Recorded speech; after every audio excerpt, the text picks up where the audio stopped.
আল্লাহ তুমি এখন দেখো আল্লাহ সরকারি চাকরি অনেকে জিত করে গেছে। ইতালিয়ান যারা যে নেশাগ্রস্ত ওরা মানুষ আর কি একটু মারে, নেশা করে মারে এনজয় করে আর কি। আমার ভাই আজকে 3 বছর হয়েছে, লিবিয়া ছিল 2 বছর, অনেক কষ্ট করছে। কষ্ট করার পরে গেছে ইটালিতে যায় হানি একটু ভালোই আছে, দেনদেনার দিতে আছে। আমরা অনেক দেনদেনা করে পাঠাইছে ওরে, দেনদেনা দিতে আছে।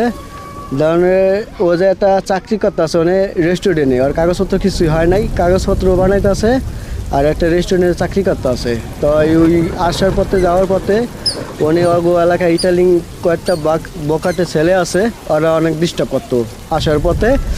তা ডিস্টার্ব করার পথে অনেক দিনই করছে, করার পরে ওটা কালকেও ডিউটি সাইডা ও আসা দেওয়ার পরে ওরে দূরের তো হয়তো বা ওরে আক্রমণ করার চেষ্টা করছে। ও বাইকে ছিল, গাড়ি নিয়ে গিয়েছিল সাইকেল, ওরে অ্যাক্সিডেন্ট করে ওরে লাস্টে ওরে কীভাবে ওরে মাইরে আলাইছে, ওরে ওখানে মাইরে আলাইছে, মাইরে ওরে অনেক রাস্তায় ফালাইছে গেছে গা। পরবর্তীতে একটা ইটালিয়ান লোক দেখা পুলিশ খবর দিচ্ছে, তারা আইসা তারা উদ্ধার করছে।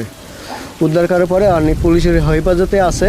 আমার ভাই লাশটা যাতে আমরা বাইতে আসতে পারি, আমার ভাই আল্লাহ যাতে আমরা দেখা লাইরা সাইরা মাটি দিতে পারি রে। ও ভাইয়া রে, ভাইয়া তুমি বাইতে আসো ভাইয়া।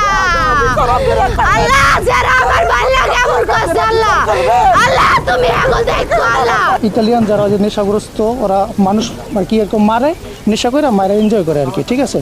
ওরা আনন্দ উল্লাস করা ওরা এই ঘটনাটা ঘটাইছে আর কি। তখন আশেপাশে কেউ ছিল না, ওখানে পড়ে ছিল। এক ইটালিয়ান আরেক লোক আবার দেখা পুলিশ কল করছে, ওই জায়গা থেকে নিয়ে গেছে। ঘটনা যেটাই ঘটছে আমরা সর্বশেষ চাইতে যে আমার ভাই যেন দেশে আসতে পারে, আমার লাশটা যেন পৌঁছে দিতে পারে, এটা সরকারের কাছে দাবি বা দেশবাসীর কাছে দাবি যেন আসতে পারে। আর আর্থিকভাবেও তারা খুব দুর্বল, কারণ সম্পূর্ণ ওর পিছনে ব্যয় করছে এবং তারা এখন খুবই খারাপ অবস্থায়, যেহেতু ওর উপর সবাই নির্ভরশীল ছিল। সেদিক দিয়েও যদি কোনো সাহায্য সহযোগিতা থাকে সেটা আপনারা দেখবেন। সরকারি চাকরি অনেকে জিত করে গেছে। আমি দেনা দেবে, আমি ওই ওদের বউটা দেনা আছি। বিচার এই বাজে অ্যাক্সিডেন্ট হয়েছে, কী বাজে অ্যাক্সিডেন্ট হয়েছে জানি না। আমরা শুনতে যেটা পাইলাম একটুতেই বললাম, আমরা যে ব্যবস্থা হোক আমরা সরকারের কাছে আমরা আবদার করছি, যেভাবে হোক আমাকে লাশ আমরা চাই, আমাকে দেখাইবেন, আমাকে দেশে পাড়ানোর কাম পাড়াইবেন। কীভাবে পাড়ান আমরা জানি না, আমরা গরিব মানুষ, টাকা পয়সা খরচ করতে পারবো না, যেমন হোক আমরা ব্যবস্থা করে আমরা কাছে আবদার করলাম। শরীয়তপুরের প্রেক্ষাপটে এটি একটি স্পর্শকাতর বিষয়।